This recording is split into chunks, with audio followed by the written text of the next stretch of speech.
Hello everyone, welcome back to my channel. আজ আমার একটা পরীক্ষা ছিল, তাই জন্য সকাল সকাল বেরিয়ে পড়েছিলাম। স্টেশনে পৌঁছে দেখলাম একটা ট্রেন ঢুকছে, বাট তখনও জানতাম না যে আমরা ওই ট্রেনটাতেই যাব। অ্যানাউন্সমেন্টের পর ট্রেনে গিয়ে বসেছিলাম, আর কিছুক্ষণের মধ্যেই ট্রেনটাও ছেড়ে দিয়েছিল। আমার সিটটা পড়েছিল টিসিএস কিতবিতানে।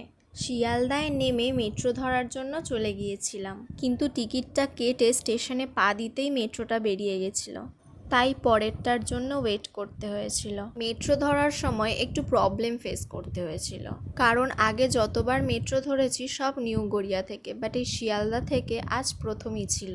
6-7টা স্টেশন পরেই গিয়ে সেক্টর 5-এ নেমেছিলাম। সেন্টারটা এতটাই কাছে ছিল যে মেট্রো স্টেশন থেকেই দেখা যাচ্ছিল। হলে এন্ট্রির অনেকটা আগেই পৌঁছে গিয়েছিলাম। একটু ওয়েট করার পর টাইম হয়ে যেতে হলে ঢুকে গিয়েছিলাম।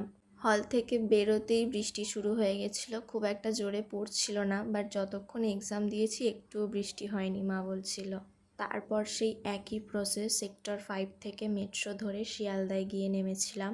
যদি বলি এক্সাম কেমন হলো, খুব একটা ভালো হয়নি, কারণ আমার তেমন প্রিপারেশন ছিল না। এটা জাস্ট একটা এক্সপিরিয়েন্সের জন্য দিয়েছিলাম। নেক্সট টাইম থেকে ভালো করেই দিতে হবে।